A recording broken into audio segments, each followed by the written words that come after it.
Minister, just my interest is with the scalefish process that's currently underway. Completely understanding that drastic action is being taken as a result of a lack of action over 9 years. I'm wondering what regulatory impact statement, advice to or from Treasury has occurred in regards to the impacts this will have on the businesses that sell boats, that services boats, that sell tackle, all those sort of trade-associated businesses, either individually or collectively. What work has been done to understand the impact on those businesses of these decisions being taken? Yeah.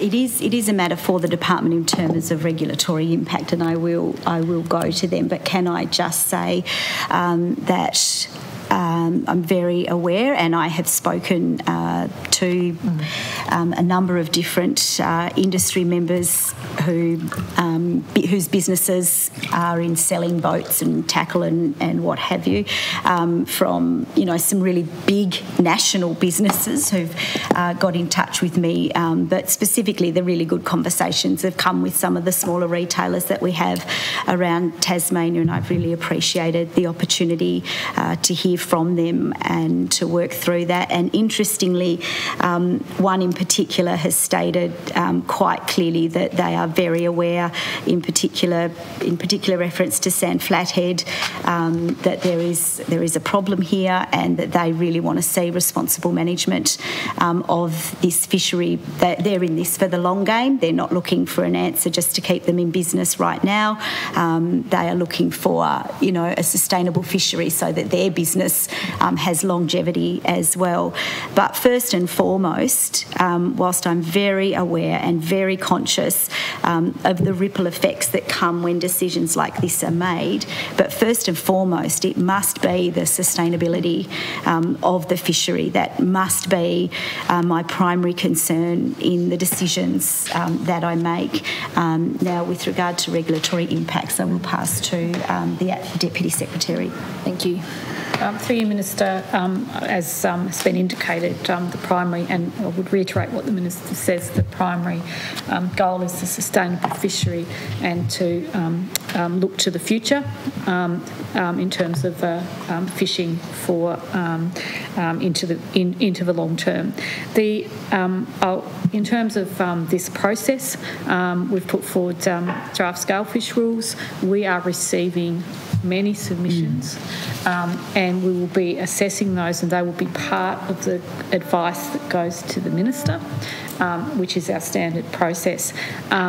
The other thing I would say is that the agency for some time now actually has had a flathead for the Futures program, which has been about talking with communities about not just the state of the fishery and how important it is, but also around alternates, and saying to people, look, there are alternates, and driving an education campaign around that, which we would continue.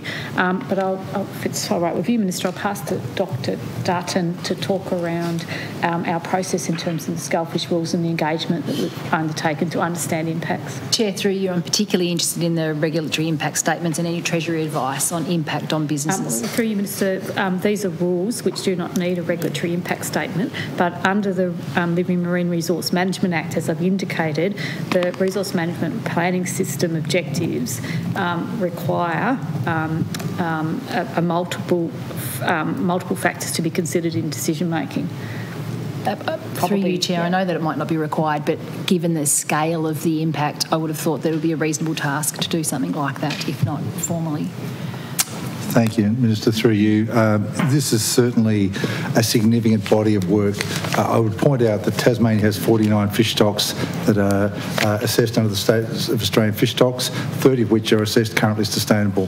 This is where we're into an important fishery. Sand Flathead alone accounts for 70% of all recreational fish caught in Tasmania. So it's the bread and butter fish for most of our fishing economy. The most recent IMS report estimated the total value of recreational fishing in Tasmania was about $160 million, which is roughly comparable contribuable to the total value of commercial fishing, driven very, very heavily by sampler. So we're very aware of the significance of the stock. But as I've personally had numerous encounters with businesses, whether they're boating businesses, gear suppliers, people who do charter tourism, no fish, no business. So as the Deputy Secretary's indicated, my primary job is to make sure there's fish out there to catch, and that's what we're going to go through. This is a really promising fish to recover. I might add, I'm not as confident. I was really upset when a couple of years ago a decision was made to take back some abalone because abalone are really hard to recover. In this case, flathead, as we've shown through the modelling and all the information online we've presented, this is a stock that I'm very confident we can recover. The IMAS advice currently is that if we take the cuts that we've proposed to take in the next 4 to 6 years, we will be back at sustainable fishing levels. Chair, Minister, to you. My question, that's all, I appreciate that and I understand the value of all of that work, but my question particularly is, and you might not have had a regulatory requirement to do a regulatory impact statement, but the impact will be significant on businesses. What advice has there been done or what work has there been done specifically, not that you understand work needs to be done, from Treasury or others about the economic impact on the businesses in Tasmania? I think the Deputy Secretary has quite clearly answered the question with regard to it being regulations, so there is no requirement for that body of work to be done officially. But I think, what we have done is had... Is that the answer? Ms Finlay. Thank you, Minister. I apologise. But what we have done is had a very extensive consultation process. Again, we are listening to all the voices in this space. I am going a step further, not just waiting for people to send submissions in, but, speaking to numerous business operators, small and large fishers, commercial fishers, recreational fishers, local government members, to make sure that I have a very clear understanding of the impact and the way that people are feeling about the preliminary advice that's been given to me in draft form by the department. We've also undertaken a really significant consultation strategy where we've actually had our team going out to communities, especially communities where we feel that there will be a significant impact, to give them the opportunity to have face-to-face time with our department. In fact, some of my team members actually ended up sick, and so we had to cancel some of our community consultation. So we extended the length of time for that consultation to close to ensure that we were getting to every community that we can. So I am very confident in the work that the department has done, in the work that it will be doing, and in the decision that I will be needing to make as a minister when we put all the pieces of the puzzle back together.